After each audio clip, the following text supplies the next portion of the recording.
Sebuah karya terbaik dari Eza Mintarja, kelanjutan dari kisah Pelangi di Langit Singasari yang telah kami tayangkan sebelumnya. Kisah kolosal bernuansa sejarah dan fiksi di kehidupan tanah Jawa dengan judul Bara di Atas Singgasana. Pada kesempatan yang sangat baik ini, kita masuk pada bagian yang pertama dengan episode Putra Mahkota.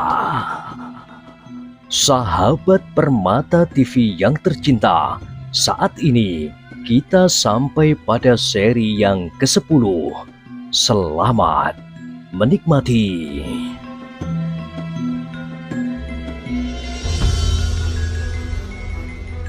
Pada kisah sebelumnya telah diceritakan, beberapa orang di dalam rombongan itu segera mengangkat barang masing-masing.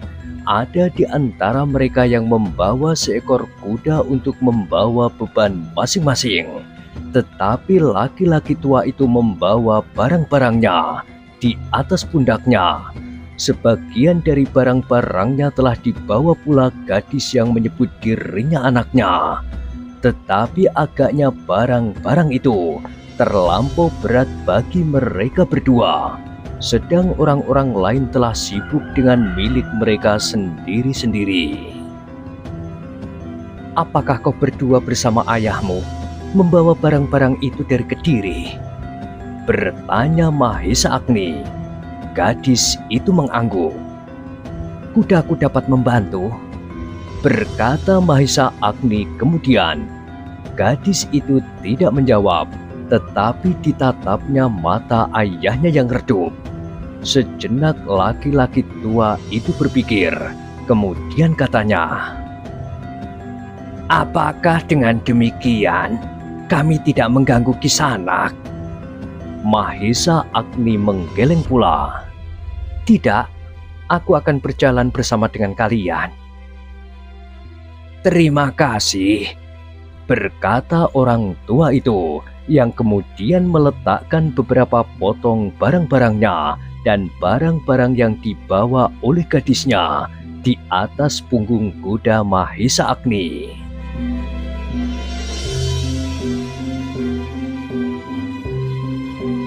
Ketika semuanya sudah mulai melangkahkan kakinya, maka kedua ayah beranak itu pun berjalan pula. Tetapi kini mereka sudah tidak diberati lagi oleh barang-barangnya yang sebagian sudah mereka letakkan di atas punggung kuda Mahesa Agni.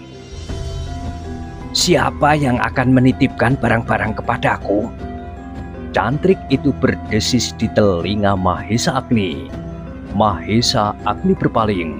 Dilihatnya wajah cantrik yang lucu itu sedang tersenyum pula. Bahkan kemudian ia berbisik, "Barang-barangnya sudah dititipkan kepadamu. Biarlah pemiliknya naik di atas punggung kudaku. Kalau ia tidak berani seorang diri, aku dapat menjagainya di belakangnya." "Shh!" Mahesa Agni berdesis, dan cantrik itu tersenyum semakin lebar.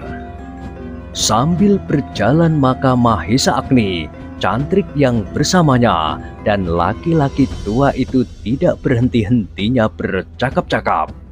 Sedang anak gadisnya kemudian berjalan di depan bersama perempuan-perempuan yang lain. "Ia bukan anakku," berkata laki-laki tua itu tiba-tiba. Mahesa Agni mengerutkan keningnya. Tanpa dikehendakinya sendiri, ia bertanya, "Jadi apakah hubungan kalian?" "Ia sebenarnya adalah cucuku." "Oh," Mahesa Agni mengangguk-anggukkan kepalanya. "Ayahnya meninggal selagi ia berada di dalam kandungan karena penyakit yang tidak kami ketahui. Ketika ia berumur 3 tahun, ibunya meninggal pula." "Yatim piatu," desis Mahesa Agni, dan tiba-tiba cantrik itu memotong. "Suaminya?" Orang tua itu mengerutkan keningnya. Memang ia terlambat kawin, tetapi ia masih gadis. Oh, Cantrik itu mengerutkan keningnya. Tentu belum terlambat. Berapakah umurnya? Aku tidak tahu pasti. Ia lahir ketika ada gempa yang besar menimpa Kediri. Pada saat tanah-tanah bengkak dan gunung-gunung runtuh, hujan angin seperti dicurahkan dari langit. Mahisa Agni mengangguk-anggukkan kepalanya. Kira-kira 20 tahun yang lampau. Iya, begitulah, sahut orang tua itu. Kemudian suaranya menurun. Karena itulah terlambat kawin.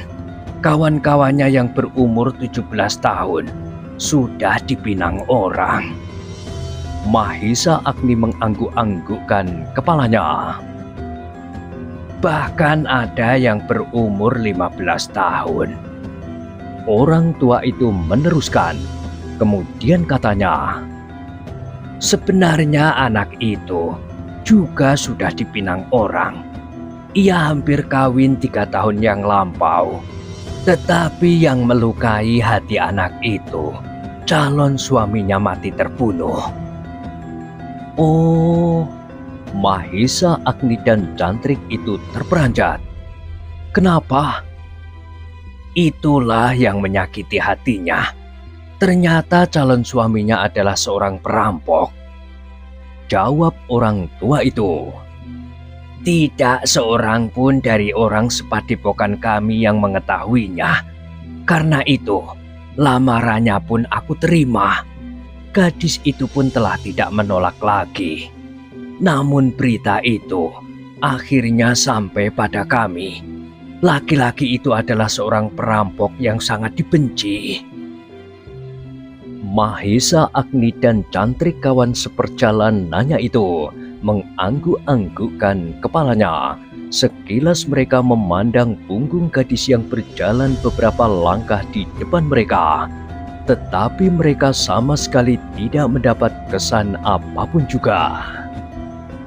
Kasihan, desis Mahisa Agni di dalam hatinya, dan orang tua itu berkata seterusnya. Tetapi aku kira lebih baik demikian, daripada perkawinan itu sudah berlangsung. Cucuku akan menjadi seorang istri perampok yang dikutuk orang, meskipun orang-orang di sekitarnya tidak mengetahuinya. Orang tua itu berhenti sejenak, lalu katanya, sekarang ia bebas, meskipun hatinya luka. Mahisa Agni hanya mengangguk-anggukkan kepalanya, tetapi ia tidak menyahut.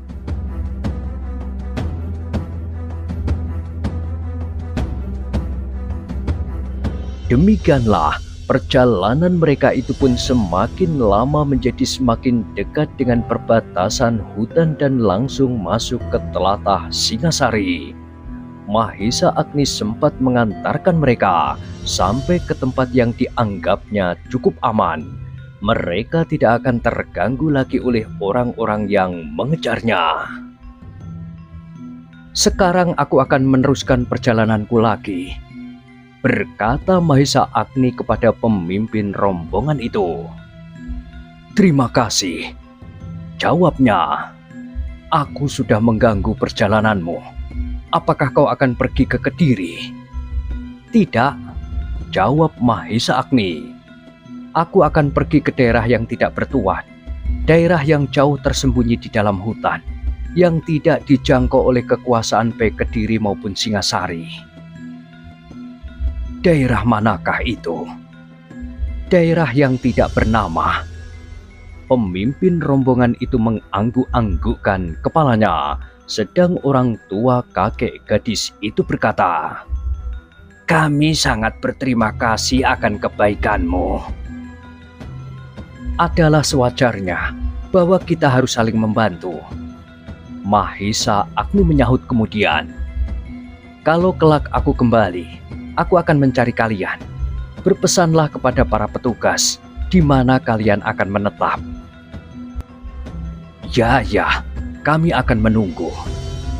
Mahesa Agni dan Cantrik kawan seperjalanannya itu pun kemudian minta diri melanjutkan perjalanan mereka pergi ke rumah Witantra. Mereka telah kehilangan waktu. Mereka telah menempuh jarak rangkap karena mereka harus kembali lagi mengantarkan para pengungsi dari Kediri itu. Kau akan mencarinya kelak? Bertanya Cantrik kawan seperjalanannya itu. Mahesa Agni mengangguk tanpa sesadarnya. Kenapa? Mahesa Agni mengerutkan keningnya. Ia sendiri tidak mengerti kenapa. Kenapa? Cantrik itu mendesak. Tidak apa-apa, hanya sekedar ingin tahu apakah mereka sudah mendapat tempat yang wajar. Cantrik itu tidak menyahut, tetapi ia tertawa. Kenapa kau tertawa? Bertanya Mahesa Agni. Tidak apa-apa. Mahesa Agni mengerutkan keningnya, tetapi ia pun kemudian berdiam diri. Sejenak mereka tidak saling berbicara. Kuda mereka telah memasuki semakin dalam jalan setapak di tengah-tengah hutan yang sepi. Tetapi kini matahari telah condong semakin rendah di barat. Dan tiba-tiba Cantrik itu berkata, "Kita akan kemalaman di jalan." "Kita jalan terus," berkata Mahesa Agni. "Berbahaya, dan aku tidak akan dapat mengenal jalan di malam hari. Kuda-kuda kita juga perlu beristirahat." "Jadi?" bertanya Mahesa Agni. "Kita bermalam di jalan." Mahesa Agni mengangguk-anggukkan kepalanya. "Baiklah, kita akan bermalam di jalan." Karena itu, sebelum hutan itu menjadi gelap, mereka pun segera mencari tempat untuk bermalam. Ketika mereka sudah menemukannya, maka mereka pun segera mengikat kuda-kuda mereka dan mencari ranting dan dahan-dahan kering.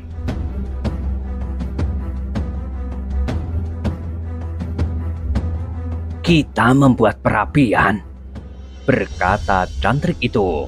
Mahesa Agni menganggukkan kepalanya. "Aku membawa pondoh jagung. Apakah kau tidak lapar?"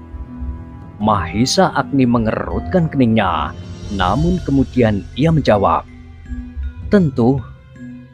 "Tentu apa?" "Tentu lapar."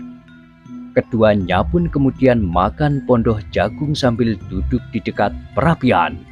Malam yang gelap turun menyelubungi hutan yang menjadi sangat pekat. Seakan-akan mata mereka tidak mampu lagi menembus jarak selangkah pun. Namun cahaya api yang merah telah menembus beberapa puluh langkah di seputar kedua orang yang duduk sambil berkerudung kain panjang mereka. Tiba-tiba saja Cantrik itu bertanya, "Siapakah sebenarnya kau?"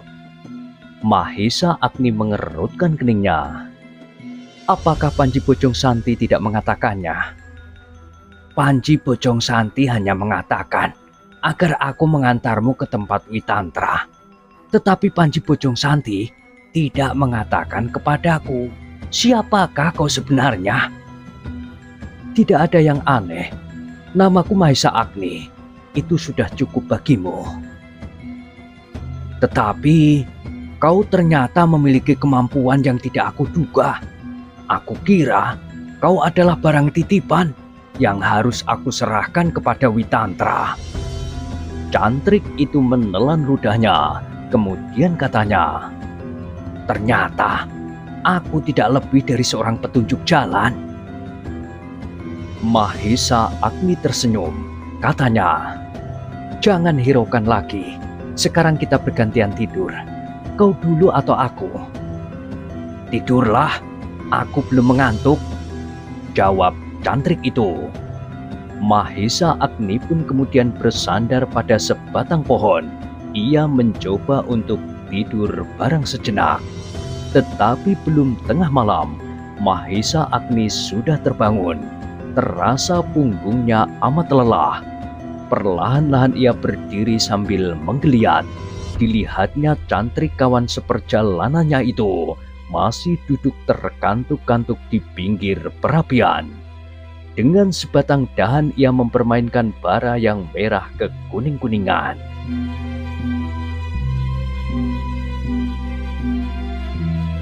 "Apakah kau belum mengantuk?" bertanya Mahesa Agni. Cantrik itu berpaling sambil menjawab, "Sudah." Mahesa Agni mengangguk-anggukkan kepalanya. "Tidurlah, biarlah aku yang jaga." Cantrik itu mengangguk-anggukkan kepalanya, tetapi ia tidak bersandar sebatang pohon seperti Mahesa Agni. Dengan serta-merta ia berbaring di atas rerumputan yang layu oleh panasnya api di perapian.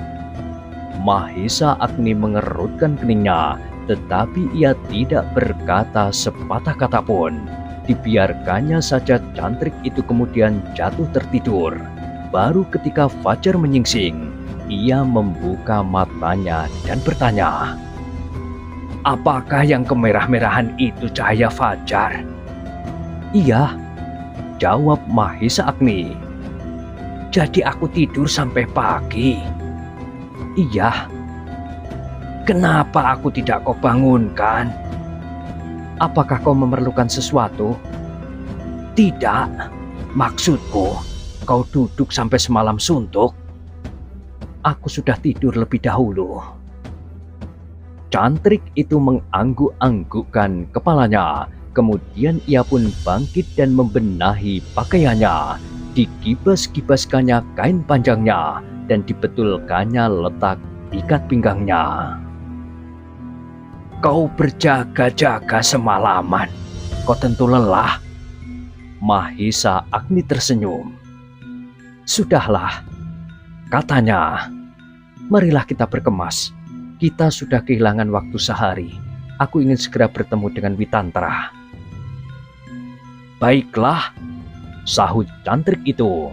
Perlahan-lahan ia pun pergi ke kudanya yang terikat itu, membenahi kelengkapannya pula, sambil ia berkata, "Kita perlu air. Di sepanjang jalan nanti kita akan bertemu dengan air." Cantrik itu mengerutkan keningnya. "Baiklah, aku kira kuda-kuda ini pun sudah haus."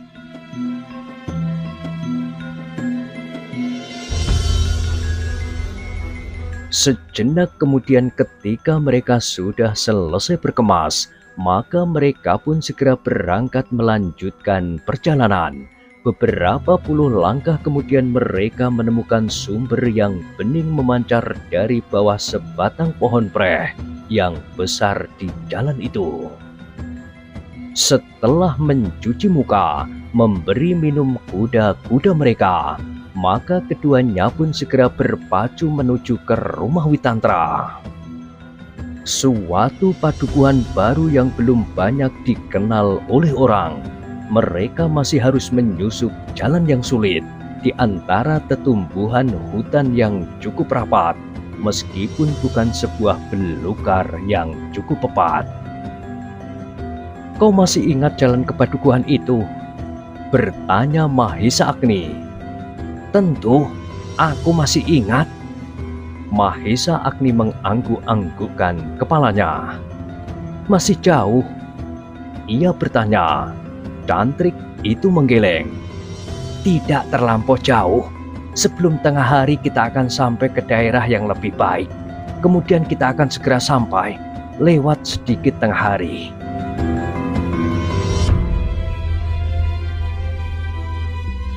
Mahesa Agni mengangguk-anggukkan kepalanya.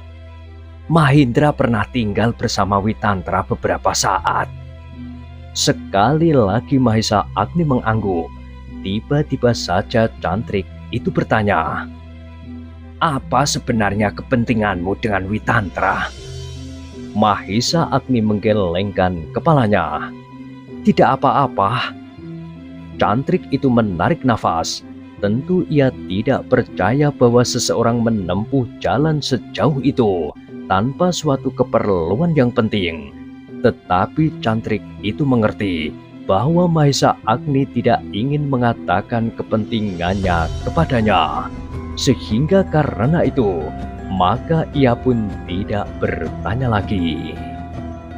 Sejenak mereka menyelusur jalan di hutan yang tidak terlampau lebat itu sambil berdiam diri. Sekali-sekali Mahesa Agni menarik nafas dalam-dalam untuk menenteramkan hatinya yang mulai berdebar-debar. Ia menjadi ragu-ragu apakah Witantra dapat menanggapi kedatangannya dengan sikap yang lebih dewasa. Kalau dendam atas kematian adik seperguruannya dan kekalahannya itu masih tetap menyala di hatinya, maka ia akan menghadapi keadaan yang sulit. Dalam keadaan yang sewajarnya, mungkin ia tidak akan gentar menghadapinya. Bahkan ia masih dapat percaya kepada dirinya sendiri bahwa Witantra betapa jauh jangkauannya, namun ia tidak akan dapat mengalahkannya dengan mudah. Kalau Witantra berhasil mempelajari ilmunya hampir sempurna seperti gurunya, Panji Bojongsanti, maka ia sudah berhasil mencapainya lebih dahulu. Bahkan selama ini ia masih juga sempat merenungi ilmunya, sehingga ilmu itu menjadi kian matang. Ilmu yang didasari oleh perguruan Empu Purwa, ditambah dengan luluhnya ilmu Empu Soto dan penemuannya sesudah itu. Berdasarkan kedua ilmu itu, pasti tidak akan mudah dilampaui oleh Witantra. Tetapi ia tidak akan dapat mempergunakan ilmunya. Ia datang untuk mengakui semua kesalahannya dan untuk meminta maaf kepadanya. Sudah tentu ia tidak akan melibatkan diri ke dalam kesalahan yang lebih besar lagi. Tetapi bagaimana kalau Witantra tidak dapat mengerti perasaannya? Pertanyaan itu kini telah membelit hatinya. Panji Bojongsanti mengenalnya dengan baik. Kalau ia tidak berpendapat bahwa Witantra akan mengendapkan perasaannya, maka ia tidak akan membiarkan cantrik ini mengantarkan aku. Lalu dibantahnya sendiri. Meskipun demikian, Witantra adalah manusia biasa. Ia tidak akan luput dari kekurangan dan kekhilafan. Ternyata pendirian itu telah membuat dada Mahesa Agni menjadi semakin berdebar-debar. Meskipun demikian, Mahesa Agni berusaha menyembunyikan semua kesan-kesannya, sehingga tantrik yang bersamanya itu sama sekali tidak dapat meraba apa yang terpercik di hatinya.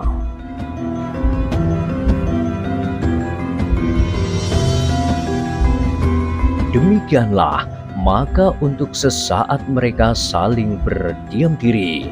Semakin lama mereka menjadi semakin dekat. Hutan yang mereka lalui menjadi semakin jarang, sehingga akhirnya mereka telah melintasi hutan perdu dan ilalang. Dengan demikian maka kuda-kuda mereka dapat berlari semakin kencang, sedang matahari menjadi semakin tinggi memanjat kaki langit.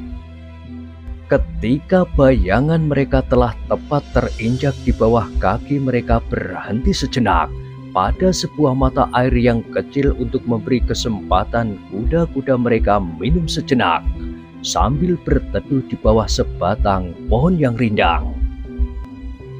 Kita akan menempuh jalan yang melewati gunduk-gunduk yang keputih-putihan itu, berkata cantrik kawan seperjalanan Mahesa Agni sambil menunjuk segunduk padas putih di hadapan mereka. Keduanya membiarkan kuda mereka makan rumputan hijau sejenak, sementara keduanya menyeka keringat mereka yang membasahi seluruh tubuhnya. Tetapi mereka tidak beristirahat terlampau lama. Sejenak kemudian, mereka pun telah berada di punggung kuda masing-masing dan berpacu lebih cepat lagi. Tetapi jalan kini sudah menjadi semakin baik. Mereka tidak lagi diganggu oleh pepohonan yang merambat, melintas di atas jalan yang mereka lalui. Kini jalan seakan-akan terbuka meskipun tidak terlampau baik. Setelah melewati gundukan padas yang keputih-putihan di panasnya matahari, mereka sampai ke daerah yang lebih subur. Daerah yang selalu basah oleh sumber-sumber air dan sebatang sungai yang meskipun tidak terlampau besar, namun mengalirkan air yang cukup. "Padukuhan Witantra ada di tepi sungai ini," berkata cantrik itu. Mahesa Agni mengangguk-anggukkan kepalanya. "Sudah dekat. Gerumbul hijau di hadapan kita itu adalah ujung padukuhannya." "Oh," Mahesa Agni menganggukkan kepalanya dan hatinya pun menjadi semakin berdebar-debar pula. Meskipun demikian, wajahnya sama sekali tidak mengesankan kegelisahannya itu. Ternyata jalan yang mereka lalui memang menjadi semakin baik. Meskipun agak berdebu, tapi kini mereka telah sampai pada sebuah jalan yang agak terpelihara. Mahesa Agni menarik nafas dalam-dalam. Sebentar lagi ia akan bertemu dengan seseorang yang pernah dilukai hatinya. Ia tidak tahu tanggapan apakah yang akan diberikan oleh Witantra atas kedatangannya ini. "Tetapi aku harus menemuinya, apapun yang akan terjadi nanti," berkata Mahesa Agni di dalam hatinya. "Sekarang atau waktu yang akan datang, hampir tidak ada bedanya. Aku tidak mau tersiksa lebih lama lagi oleh perasaan bersalah ini." Dengan demikian, maka Mahesa Agni pun telah membulatkan tekadnya untuk bertemu kali ini dengan Witantra, meskipun ia tidak tahu akibat apa yang bakal terjadi oleh pertemuan ini. Sejenak kemudian maka mereka pun telah sampai di ujung padukuhan yang hijau segar. Meskipun padukuhan itu sebuah padukuhan kecil, tetapi tampak bahwa padukuhan itu adalah padukuhan yang hidup. Dinding-dinding batu yang rapi dan regol yang manis, meskipun tidak terlampau besar. Jalan-jalan yang lurus dan bersih. Sekali lagi Mahesa Agni menarik nafas. Desisnya, "Inikah padukuhan itu?" "Iya, padukuhan yang agak terpencil. Tetapi padukuhan ini berusaha untuk memenuhi kebutuhan sendiri. Dari bahan makan sampai ke bahan pakaian. Meskipun tidak begitu baik. Hanya keperluan yang memaksa saja mereka cari keluar daerah padukuhan ini. Garam misalnya," jawab cantrik itu. Mahesa Agni mengangguk-anggukkan kepalanya. "Nah, kita akan segera memasuki regol padukuhan itu. Rumah Witantra berada di tempat-tempat padukuhan." Cantrik itu berhenti sejenak. "Padukuhan ini adalah padukuhan yang paling damai yang pernah aku lihat." Mahesa Agni masih mengangguk-angguk, tetapi ia sependapat dengan cantrik itu bahwa padukuhan ini memang padukuhan yang tampaknya tentram dan damai. "Mungkin karena letaknya yang terasing," berkata Mahesa Agni di dalam hatinya. "Tetapi apakah kedamaian yang asing seperti ini adalah yang paling baik bagi Witantra?" Sejenak Mahesa Agni merenungi regol padukuhan itu. Kemudian dilihatnya seorang anak melintasi jalan. Anak itu memandanginya sebentar, kemudian ia berlari-lari masuk ke halaman. "Jarang sekali ada orang lain yang datang kemari," berkata cantrik itu. "Kedatangan kita pasti akan menjadi bahan percakapan penduduk padukuhan ini. Satu dua di antara mereka mungkin pernah melihat aku datang kemari, apabila mereka masih ingat. tetapi kau adalah orang asing sama sekali. Mahisa Agni tidak menjawab. Bagi Witantra, mungkin masih dapat dimengerti bahwa kekecewaan yang sangat telah menyudutkannya ke tempat yang sepi ini. Tetapi bagaimana dengan anak-anak yang masih harus berkembang? Ternyata apa yang dikatakan Cantrik itu pun segera ternyata. Bukan sekedar anak-anak sajalah yang kemudian menjengukkan kepala mereka di atas pagar-pagar batu. Dengan herannya, mereka melihat Cantrik itu bersama Mahisa Agni melewati di jalan yang membelah padukuhan itu. Mereka saling berbisik dan bertanya, siapakah yang datang kali ini? Tetapi setiap kepala tergeleng lemah karena tidak seorang pun yang dapat menjawab pertanyaan itu. Sejenak kemudian, sampailah mereka ke pusat padukuhan kecil itu. Mereka berhenti sejenak di muka sebuah regol halaman yang agak lebih besar dari regol-regol halaman yang lain. Halaman itu adalah halaman rumah Witantra. Mahisa Agni menarik kekang kudanya sehingga kuda itu justru bergeser beberapa langkah surut. Kini ia tidak lagi dapat menyembunyikan perasaannya yang dibakar oleh keraguan-raguan. Cantrik itu menjadi heran. Sejenak ia mengawasi saja tingkah laku Mahisa Agni. Namun sejenak kemudian ia berkata, "Marilah kita masuk. Inilah rumahnya." Mahisa Agni tidak menjawab. Keringat dinginnya yang mengembun serasa telah membasahi seluruh tubuhnya.